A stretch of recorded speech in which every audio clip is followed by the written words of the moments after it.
Express செய்திகளை பார்ப்பதற்கு முன்பாக முதலில் தலைப்புச் செய்திகளை பார்க்கலாம்.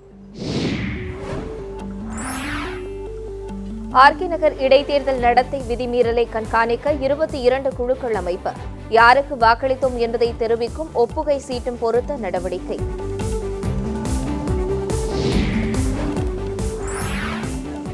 ஆர்கே நகரில் தீவிரமடையும் தேர்தல் பிரச்சாரம். இதுவரை 13 பேர் வேட்புமனு தாக்கல். தொழிலதிபர் சேகர் ரெட்டி சென்னையில் மீண்டும் கைது.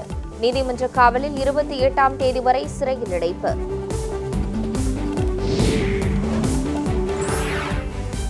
ஓசூர் அருகே தண்டவாளத்தில் தகர்த்தெடுக்கப்பட்ட இரும்பு வளையங்கள். ரயிலை கவிழ்க்க சதியா என விசாரணை. தொடர்ந்து வைகரை எக்ஸ்பிரஸ் செய்திகளை பார்க்கலாம்.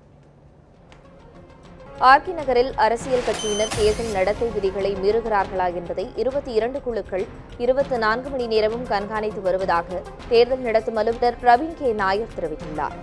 வாக்காளர்கள் தாங்கள் யாருக்கு வாக்களித்தோம் என்பதை தெரிவிக்கும் ஒப்புகை சீட்டும் மின்னணு வாக்குப்பதிவு இயந்திரத்தில் பொருத்தப்படும் என்று அவர் கூறினார்.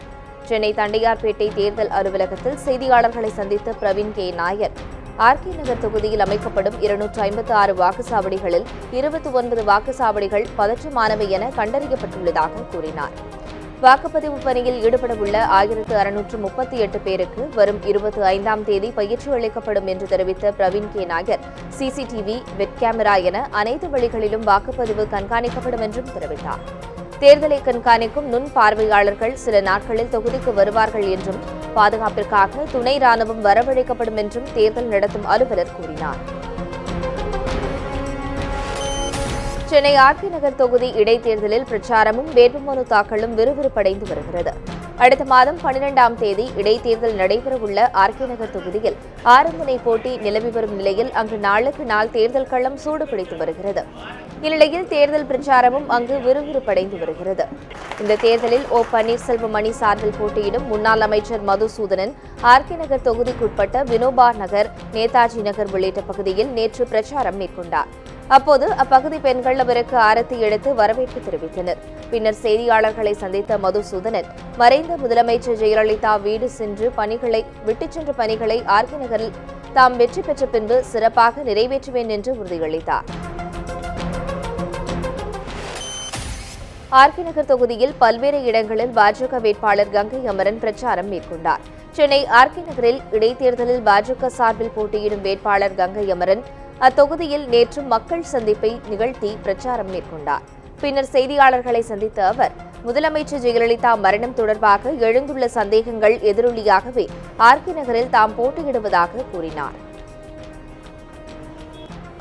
எம்எல்ஏ வந்தவங்க பதவியில் இருந்தவங்க என்னென்ன வாக்குறுதிகளை நிறைவேற்றவில்லையோ அது எல்லாருக்கும் தெரியும். சொல்லப்பட்ட வாக்குறுதிகள் ஒன்று கூட நிறைவேற்றப்படவில்லை அப்படிங்கிறது. அவ்வளவு பெரிய பதவியில் இருந்தவர்களை செய்ய விடாமல் தடுத்த கைகள் யார் கைகள்? அப்படி இருந்தவரை போட்டி மறைத்தது, அது ஒழிச்சது யாருடைய கைகள், யாருடைய பின்னணி அப்படிங்கிறதெல்லாம் கேள்விக்குறிகள் நமக்கு மகத்தால முன்னணியில் இருக்கு. நம்ம வேட்பாளர், நம்ம முதல்வர் எதிர்கட்சியாக இருந்தாலும் முதல்வர் எல்லாருக்கும் முதல்வர் தான். அவருடைய மரணத்தில் இருக்கக்கூடிய சர்ச்சைகள் எல்லாம் மூடி மறைக்கப்படும். தொழிலதிபர் சேகர் ரெட்டி, சீனிவாசலு மற்றும் பிரேம்குமார் ஆகிய மூவரையும் 12 மணி நேர விசாரணைக்கு பிறகு அமலாக்கப் பிரிவு கைது செய்து சிறையில் அடைத்துள்ளது.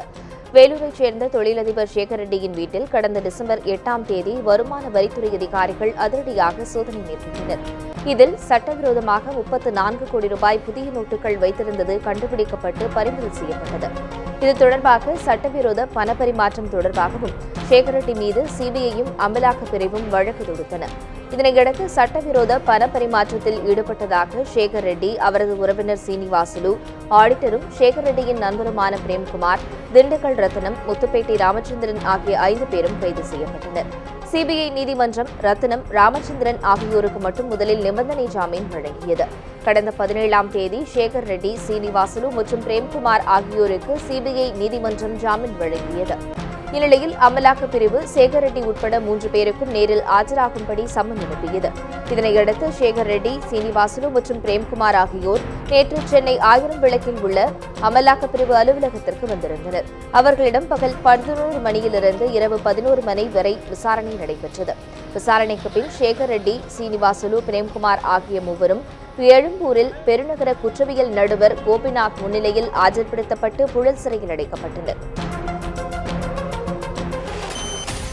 ஓசூர் அருகே ரயில் தண்டவாளத்தை சிமெண்ட் கல்லுடன் இணைக்கும் இரும்பு வளையம் பெயர்த்தெடுக்கப்பட்டுள்ளது குறித்து ரயில்வே காவல்துறையினர் விசாரித்து வருகின்றனர். கிருஷ்ணகிரி மாவட்டம் ஓசூர் தளி ரயில்வே கேட்டிலிருந்து 1 கிலோமீட்டர் தொலைவில் ரயில் தண்டவாளத்தை சிமெண்ட் கல்லுடன் இணைக்கும் 15 இரும்பு வளையங்கள் பெயர்த்தெடுக்கப்பட்டிருப்பதை கீமேன் டேனியல் பார்த்துள்ளார். இதனில் அதிர்ச்சியடைந்த அவர் உயரதிகாரிகளுக்கு தகவல் தெரிவித்துள்ளார். அத்துடன் இரும்பு வளையம் பெயர்த்தெடுக்கப்பட்ட பகுதியில் மீண்டும் உடனடியாக வளையங்களை பொருத்தியதால் ரயில்கள் தாமதமில்லாமல் வழக்கம் போல தொடர்ந்து இயக்கப்பட்டன. அந்த இடத்துக்கு விரைந்து வந்த ரயில்வே அதிகாரிகளும் ரயில்வே காவல்துறையினரும் ஆய்வு மேற்கொண்டனர். ஓசூர் வழியாக செல்லும் ரயிலை கவிழ்க்க சதி நடந்ததா என்பது குறித்து விசாரித்து வருகின்றனர். இணைப்பு வளையங்கள் அகற்றப்பட்டது உடனடியாக கண்டுபிடிக்கப்பட்டதால் பெரும் விபத்து தவிர்க்கப்பட்டதாக ரயில்வே அதிகாரிகள் தெரிவித்தனர். ஏப்ரல் 1ஆம் தேதி முதல் ஸ்மார்ட் ரேஷன் கார்டு வழங்கப்பட உள்ளதாக தூத்துக்குடி மாவட்ட ஆட்சியர் ரவிக்குமார் தெரிவித்துள்ளார். தூத்துக்குடி மாவட்ட ஆட்சியர் அலுவலகத்தில் மக்கள் குறைதீர் கூட்டம் நடைபெற்றது. இதில் பொதுமக்களிடம் மனுக்களை பெற்றுக்கொண்ட மாவட்ட ஆட்சியர் ரவிக்குமார் செய்தியாளர்களிடம் பேசினார். அப்போது தூத்துக்குடி மாவட்டத்தில் 4.5 லட்சம் ரேஷன் கார்டுகள் உள்ளதாகவும் ரேஷன் கார்டில் ஆதார் எண் இணைக்கும் பணிகள் 100 விழுக்காடு நிறைவடைந்து விட்டதாகவும் தெரிவித்தார். ஏப்ரல் 1ஆம் தேதி முதல் அனைத்து குடும்ப அட்டைகளுக்கும் பதிலாக ஸ்மார்ட் கார்டு வழங்கப்பட உள்ளதாக தெரிவித்தார். ஸ்மார்ட் கார்டு அச்சடிக்கும் பணிகள் நடைபெற்று வருவதாகவும் வரும் 29ஆம் தேதிக்குள் வட்டாட்சியர் அலுவலகங்களுக்கு ஸ்மார்ட் கார்டுகள் அனுப்பி வைக்கப்படும் என்றும் ரவிக்குமார் தெரிவித்தார். நியூட்ரினோ ஆய்வு திட்டத்திற்கு மத்திய சுற்றுச்சூழல் துறை வழங்கிய அனுமதியை தேசிய பசுமை தீர்ப்பாயம் ரத்து செய்தது குறித்து தேனி மாவட்ட விவசாயிகளும் பொதுமக்களும் மகிழ்ச்சி தெரிவித்துள்ளனர். தேனி மாவட்டம் பொட்டிப்புறம் அம்பரப்பர் மலைப்பகுதியில் நியூட்ரினோ ஆய்வு மையம் அமைப்பதற்கு மத்திய அரசு அனுமதி அளித்திருந்தது. 1500 கோடி ரூபாய் செலவிலான இந்த திட்டத்தில் 1300 மீட்டர் ஆழத்தில் குகை அமைத்து அதில் ஆய்வகம் ஏற்படுத்த திட்டமிடப்பட்டிருந்தது. இதற்கு எதிர்ப்பு தெரிவித்து பூவுலகின் நண்பர்கள் அமைப்பு சார்பில் 2015ஆம் ஆண்டு தென்மண்டல பசுமை தீர்ப்பாயத்தில் மனு தாக்கல் செய்யப்பட்டது. மத்திய சுற்றுச்சூழல் அமைச்சகம் வழங்கிய தடையில்லா சான்றிதழை ரத்து செய்யுமாறு இந்த மனுவில் கோரியிருந்தது. இந்த வழக்கு நேற்று விசாரணைக்கு வந்தபோது மத்திய சுற்றுச்சூழல் துறை வழங்கிய அனுமதியை ரத்து செய்து தேசிய பசுமை தீர்ப்பாயம் அதிரடியாக உத்தரவு பிறப்பித்தது. பசுமை தீர்ப்பாயத்தின் இந்த உத்தரவால் தேனி மாவட்ட விவசாயிகளும் பொதுமக்களும் மகிழ்ச்சியடைந்துள்ளனர். நியூட்ரினோ திட்டம் தற்போது தீர்ப்பாயம் சுற்றுச்சூழல் துறை இப்போ தடையா அறிவிச்சிருக்காங்க. இந்த நியூட்ரினோ என்பது அறிவியல் வளர்ச்சிக்கான ஒரு ஆராய்ச்சி. இந்த பகுதி மக்கள் என்ன நினைக்கிறாங்கன்னா, மற்ற மாநிலங்களில் ஒதுக்கப்பட்ட திட்டங்கள் தான் இங்கே வர்றதாக இந்த பொதுமக்கள் கருதுகிறாங்க. மேலும் என்னென்னா, இந்த நியூட்ரினோ ஆய்வு திட்டம்னு சொல்லிட்டு இந்த அணுக்கழிவு இங்கே கொட்டுறாங்கன்னு சொல்லி இந்த பெர்மிஷன் வாங்கணும் போது இந்த மக்கள் பெரு அதிருப்தியில் இருந்தாங்க. இப்போ இந்த திட்டத்தை தடை வச்சிருக்கிறதுக்கு இந்த பகுதி மக்களுக்கு ஒரு நிம்மதியான ஒரு விஷயமா இப்போ இருக்குது. இந்த ஊரில் இருக்கேன், நான் பிறந்ததுலேருந்து இந்த ஊரில் இருக்கேன். இன்றைக்கி பசுமை தீர்ப்பாயம் நியூட்ரினோ ஆய்வு மையத்துக்கு தடை விதிக்கிற செய்தி கேட்டு எங்களுக்கு எங்கள் ஊர் மக்கள் இல்லாமல் தேனி மாவட்ட மக்கள் ஃபுல்லாக மிக்க மகிழ்ச்சியோடு இருக்கோம். ஏன்னா நாங்கள் பாரம்பரியமாக இங்கே விவசாயம் பண்ணிக்கிறோம். விவசாயத்தை இது நியூட்ரினோ ஆய்வு திட்டம் விவசாயம் மிகவும் பாதிக்கப்படும் என்று நான் படிச்சிருக்கேன், நிறையா நான் கேள்விப்பட்டிருக்கேன். அதனால் இந்த திட்டத்தை நாங்கள் எதிர்க்கிறோம். பசுமை தீர்ப்பாயம் விதிச்சிருக்கிற தடைக்கு நாங்கள் ஆதரிக்கிறோம். சென்னை துறைமுகத்தில் கள்ளநோட்டு விவகாரம் தொடர்பாக நடைபெற்ற சோதனை குறித்து மத்திய அரசு விளக்கம் அளிக்க வேண்டும் என்று தமாக தலைவர் ஜி. கே. வாசன் கோரிக்கை விடுத்துள்ளார். நாமக்கல்லில் தமாக சார்பில் உள்ளாட்சி தேர்தல் தொடர்பான ஆலோசனைக் கூட்டம் நடைபெற்றது. இந்த கூட்டத்தில் பங்கேற்ற பின் செய்தியாளர்களிடம் பேசிய ஜி. கே. வாசன், சென்னை துறைமுகத்திற்கு வரும் கப்பல்களில் கள்ளநோட்டுகள் இருப்பதாக கூறப்பட்டதை அடுத்து அங்கு சோதனை நடைபெற்றது குறித்து மத்திய அரசும் தெளிவுபடுத்த வேண்டும் என்று தெரிவித்தார். கப்பல்களிலே வரும் கண்டெய்னர்களிலே கள்ள நோட்டு இருப்பதாக மிகப்பெரிய செய்தி பரவி இருக்கிறது.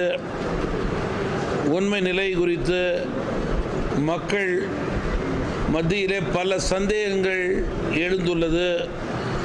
மத்திய அரசு இதை தெளிவுபடுத்த வேண்டும், அத்துறையும் இதை தெளிவுபடுத்த வேண்டும் என்று கேட்டுக்கொள்ள விரும்புகிறேன். விவசாயிகளின் முழு அடைப்பு போராட்டத்திற்கு வியாபாரிகள் கடையை அடைக்காமல் ஆதரவு அளிப்பார்கள் என்று தமிழ்நாடு வணிகர் சங்க பேரமைப்பு தலைவர் விக்ரமராஜா தெரிவித்துள்ளார். ஈரோடு கனிராவுத்தர்குளம் வணிக சங்கத்தின் ஆண்டு விழாவில் தமிழக வணிகர் சங்க பேரமைப்பின் தலைவர் விக்ரமராஜா கலந்து கொண்டு உரையாற்றினார். அதன் பின்னர் செய்தியாளர்களிடம் பேசிய அவர், ஏப்ரல் 3ஆம் தேதி விவசாயிகள் நடத்தும் பொது வேலைநிறுத்த போராட்டத்திற்கு வணிகர்கள் கடைகளை அடைக்காமல் ஆதரவு அளிப்பார்கள் என்று தெரிவித்தார். 5ஆம் தேதி தமிழகம் தழுவிய அளவிலே கடைகளை அடைத்து மாநாட்டில் பங்கேற்க இருக்கிறோம். ஆகவே இதற்கு இடையிலே எந்த பந்தாக இருந்தாலும் நியாயமான போராட்டமாக இருந்தாலும் கடை அடைக்காமல் தமிழ்நாடு வணிகர்கள் பேரமைப்பு ஆதரவுகளை தரும். இத்துடன் வைகரை எக்ஸ்பிரஸ் செய்திகள் நிறைவடைகின்றன. அண்மை செய்திகளுக்கு இணைந்திருங்கள் நியூஸ் 7 தமிழுடன்.